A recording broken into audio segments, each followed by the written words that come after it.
জয়গুরু, প্রণাম। আজ 53তম পর্বে শ্রী শ্রী ঠাকুর অনুকূল চন্দ্রের সঙ্গে তার প্রিয় ভক্তদের এবং বিশিষ্টজনেদের দিব্য কথোপকথনের বিশেষ অংশ আপনাদেরকে শোনাব। প্রশ্ন: শুনতে পাই নাম ধ্যান ইত্যাদি করতে করতে অনুরক্তি আসে, তা হয় কেমন করে? আপনি তো সেসব কিছুই বললেন না। শ্রী শ্রী ঠাকুর বললেন, যাতে অনুরক্ত হয়ে নাম ধ্যান করা যায় তাতেই অনুরক্তি বেড়ে যায়। নামে আমাদের স্নায়ু ও মস্তিষ্কের কোষগুলি আরও সাড়াপ্রবণ হতে থাকে, আর যাতে আমার অনুরক্তি থাকে তারই চিন্তা লেগে থাকে। আর এই লেগে থাকার দরুন, সাথে সাথে নাম করার দরুন তার চিন্তা আরও বাড়তে বাড়তে যায়।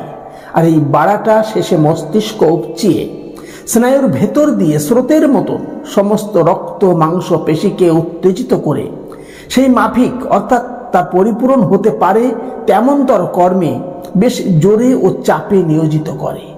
এই হচ্ছে নাম ও চিন্তার মরকজ। তুমি যদি তোমার আরাধ্য বনামে চুরির চিন্তা করো কি মেয়ে মানুষ চিন্তা করো, তবে তোমার ওই আসক্তি তাতে লেগে থাকার দরুন নাম করার উত্তেজনা পড়ে।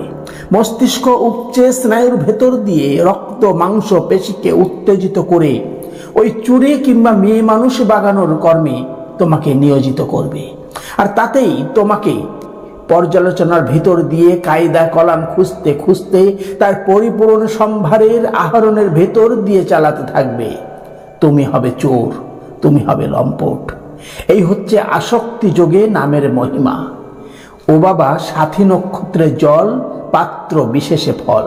যেমন পাত্রে তোমার আসক্তি বা অনুরক্তি থাকবে, নাম দিয়ে যদি তাকে উত্তেজিত করো, ও তাই যেমন করে বললাম তেমন করে বেড়েই যাবে। প্রশ্ন: আচ্ছা, নাম করলে মস্তিষ্ক স্নায়ুর অমন্তর উত্তেজনা হবে কেন? আর আসক্তির সঙ্গে নাম করার সঙ্গে একটা সহজ সম্পর্ক কোথায়? তাও তো বোঝা যায় না। শ্রী শ্রী ঠাকুর বললেন, মানুষের ভিতর যে একটা আদিম আসক্তি আছে, যার দরুন সে সবসময় কিছু না কিছু আঁকড়ে ধরে ওই আসক্তি দিয়ে নিজের অস্তিত্ব সম্বন্ধে সজাগ থাকতে চায়। আর সে যে সজাগ থাকে আর অন্যের ভেতর থেকে নিজেকে আলাদা ভাবতে পারে, তার কারণই হচ্ছে ওই আসক্তি।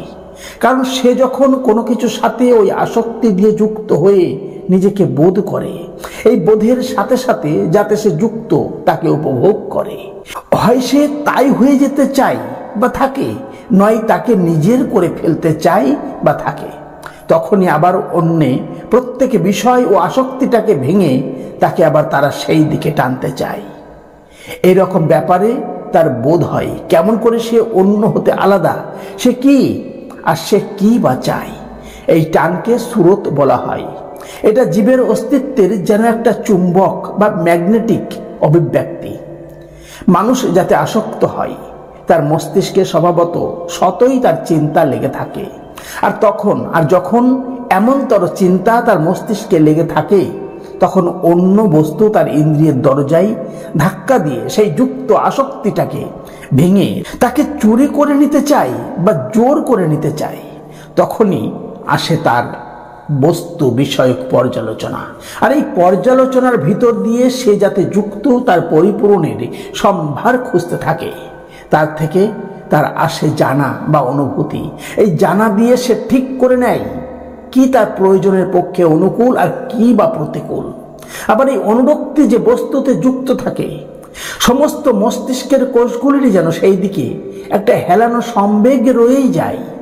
এই অনুরক্তির বেগ যতই বেশি হয়, ততই তাকে প্রতি মুহূর্তে প্রতিবারে ওই হেলানো বেগ থাকা সত্ত্বেও তার ভেতর দিয়েই নতুন করে পেতে চায়।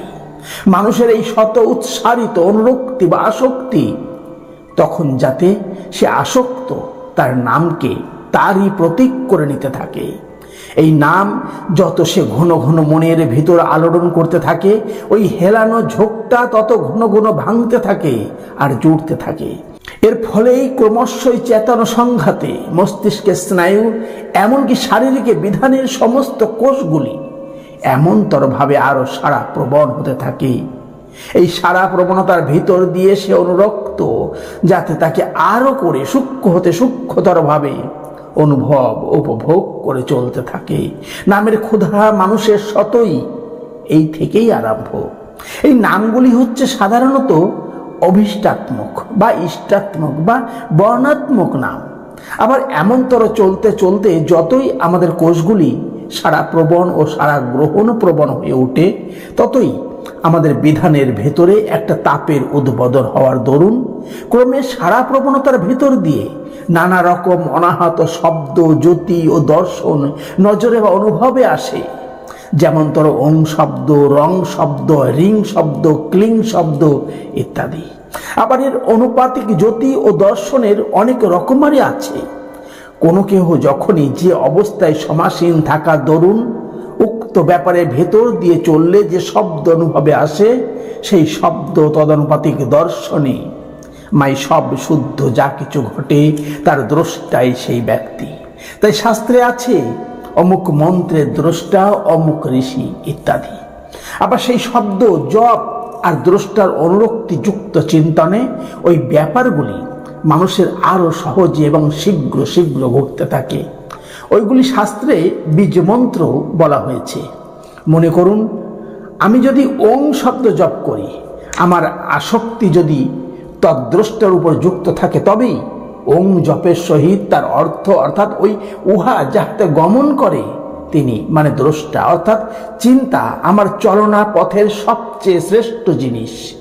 আর ওই ওঙ্কারই হচ্ছে সেই পুরুষের তাহার যাহা কিছু সব লইয়া যাহা সে অর্জন করিয়াছে পথে পর্যালোচনায় অনুভূতির ভিতর দিয়ে তাহারই বাচক অর্থাৎ তাহাকেই তাই বলে অর্থাৎ তাহারই নাম তাই।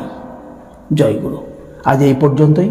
সকলে ভালো থাকুন, সুস্থ থাকুন, আনন্দে থাকুন আর চ্যানেলটিকে সাবস্ক্রাইব করে সঙ্গে থাকুন।